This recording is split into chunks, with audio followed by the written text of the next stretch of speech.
Сегодня мы упомянем нашего почтенного имама, который нам оставил очень большую услугу сделал. Благодаря его стараниям, альхамдулиллахи раббиль алямин, Аллах Та'аля ему дал возможность услужить умме мусульманам, нам всем большую услугу. Большую службу он сделал. Это наш почтенный имам нашего масхаба Абу Ханифа рахматуллахи алейхи. Его имя Ну'ман. Его отца имя Сабит. Ну'ман, сын Сабита. Этот великий человек, альхамдулиллах, родился в то время, когда у мусульман материальная сторона вопроса была, так скажем, не так уж плоха. То есть мусульманам Аллаху Субханаху ва Тааля на тот момент дал многих благ, которых не было еще во времена сподвижников. Хотя он родился буквально в 85 году после хиджры. После хиджры в 85 году родился. Если кто смотрим даты рождения после хиджры, ученых. Если кто-то говорит, Абу Ханифа там не ранний ученый, не самый древний ученый, то есть не один из самых древних ученых по отношению к нам. Те ученые, на которых ссылаются сегодня, они родились после 500 года после хиджры. Это мы тоже должны знать. Абу Ханифа рахматуллахи алейхи в 85 году после хиджры родился. В то время, как я упомянул, у мусульман материальная сторона благополучия была хороша. Но с материальной стороны, если хорошо, с другой стороны бывают проблемы. Было очень смутное время.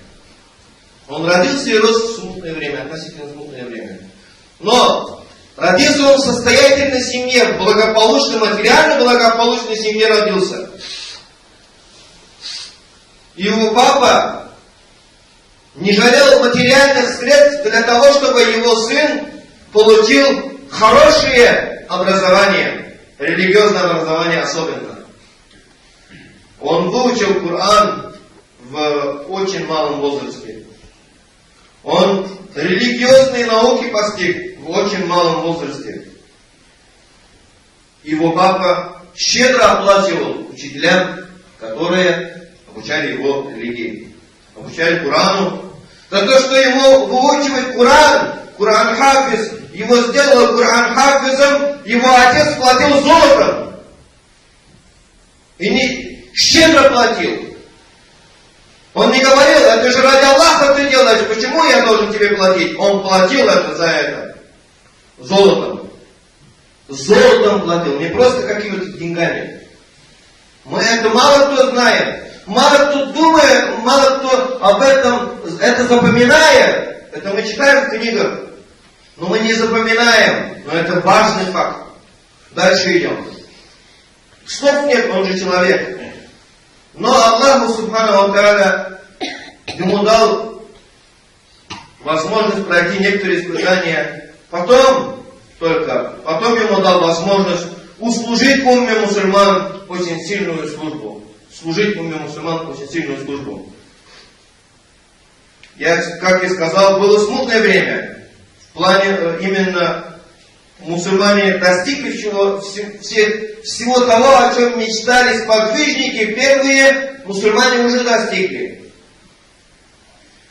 И среди мусульман назревало, что недовольство тем, что остановились. Особенно среди молодежи именно культивировалось мнение о том, что мы остановились, мы забыли о том, что нужно дальше достигать больших, еще других высот. Самая популярная мысль, которая является среди молодежи, это мысли, в которых есть недовольство.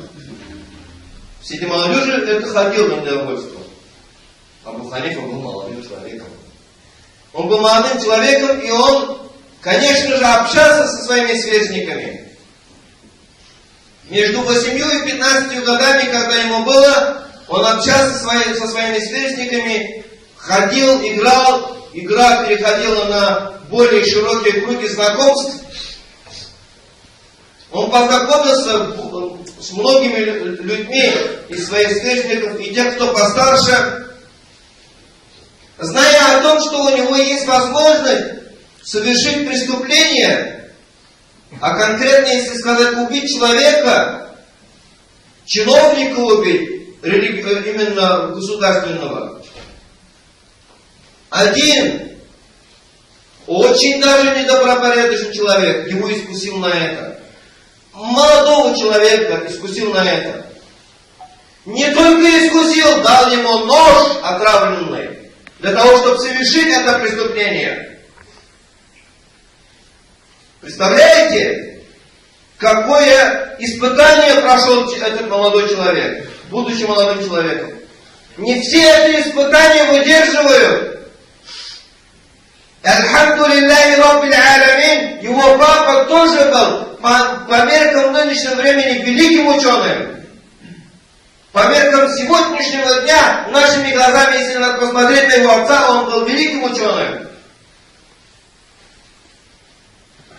Он узнал, что у него есть нож в руках.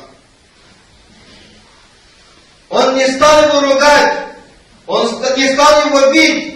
Он сперва отнял аккуратно у него нож и начал с ним общаться. И спросил, почему ты идешь на такое действие? Почему ты хочешь поступить именно так, а не иначе? Абу Ханифа, будучи молодым человеком и искренним по отношению к своему отцу, рассказал свои доводы, так скажем, в кавычках, для молодого человека доводы, для взрослого человека, конечно же, он понимает, откуда эти доводы могут ему прийти в голову.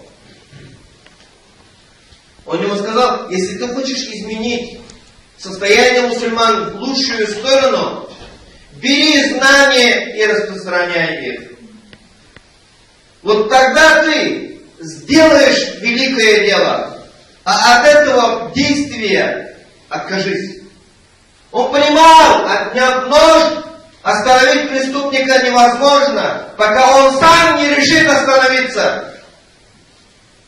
Поэтому он ему сказал, если ты реально искренне хочешь, если у тебя нет других намерений, ты искренне хочешь блага мусульманам, бери знания и давай их.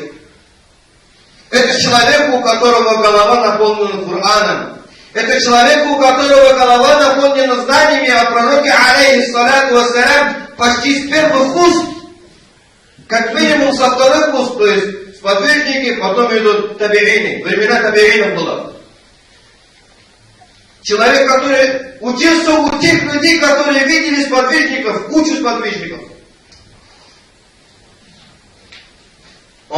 Это то место, где Абдулла ибн Мас'уд оставил колоссальные знания по фикху. Колоссальные знания. И Абу Ханифа послушался отца. Представляете? Он послушался отца. Послушавшись отца, он в памяти всех мусульман до сегодняшнего дня, альхамдулилля, и иншаллах до судного дня. Что он сделал? Этот маленький мальчик, у которого голова уже полна Кораном, у которого знания о пророке с первых уст, со вторых уст, он начал изучать вероубеждение. Он изучил наше вероубеждение. Он изучил заблудшие вероубеждения. Он победил заблудшие вероубеждения. И в среднем возрасте, в его среднем возрасте, не было человека на всю мусульманскую территорию, где мусульмане жили, кто бы с ним мог поспорить на религиозную тематику и убедить его в ложных воззрениях, которые в то время ходили среди мусульман. Все ложные воззрения он побеждал открыто.